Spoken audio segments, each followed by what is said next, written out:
Okay, so we are the BRIC countries. I will be representing Brazil, Hannah's representing Russia, Connor's representing India, and Beck will be representing China.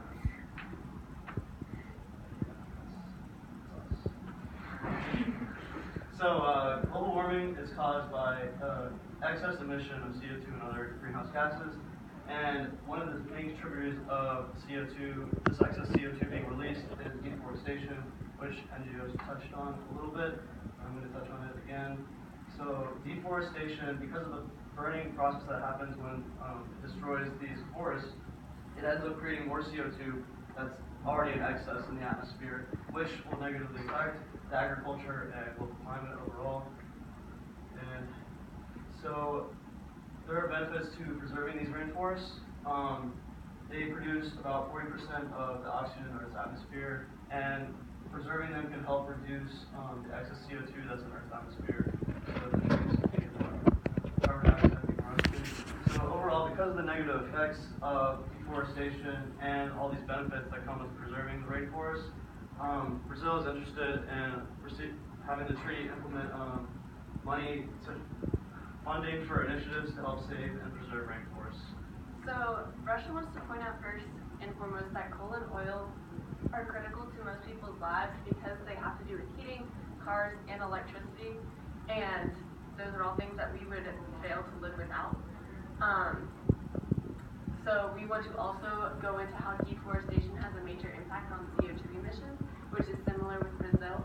So as you can see, deforestation is actually the third leading cause of CO2 emissions in our atmosphere, which is right under China and the United States.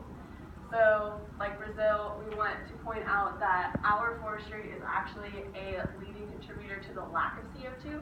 So we are actually able to mitigate our own CO2 emissions by having our forests staying preserved.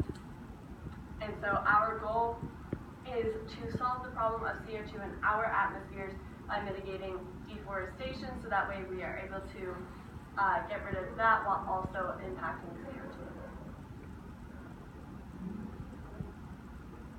India is facing a boom in its population. You can take a look at the numbers yourself.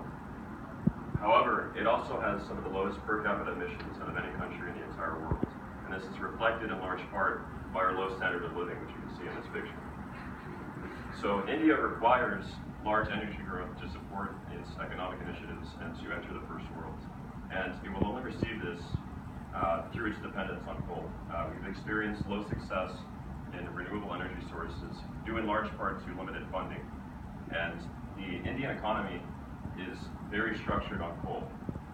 Now, instead of looking inwards, BRIC should look outwards to the developing countries, or to the developed countries, to stimulate their own emissions. Now, for ourselves, India will look to lower our emissions through clean coal technology, and if given, we will use outside funding to develop other initiatives through renewable energy. So the current status in China is that greenhouse gases are very low per capita. And that's because we have a really fast growing population. And because of this, we need a continued economic development to help our economy grow. And so what have been our current efforts? So we've already started to reduce emissions on a per GDP basis. As you can see, coal is the biggest contributor. We've been trying to cut that already, and we've been increasing hydropower usage. And so we want to partner with India and other less developed countries to help grow our economy, raise the standard of living, and increase access to electricity and transportation to help grow all of our economies together. And so our goal is to increase our total emissions, but keep that to a low per capita basis and even lower than the EU as a whole. So those are our commitments so far. Okay, so our countries would like to agree that the CO2 emissions need to be lowered in order to have a positive impact on our environment, but that still is very difficult because of how deeply our economies are based in oil and coal. As I alluded to before, our countries agree that any potential treaty that we come up with must be signed by the United States. it produces the most emissions per capita and must work to limit them before looking to our countries to stimulate our own emissions.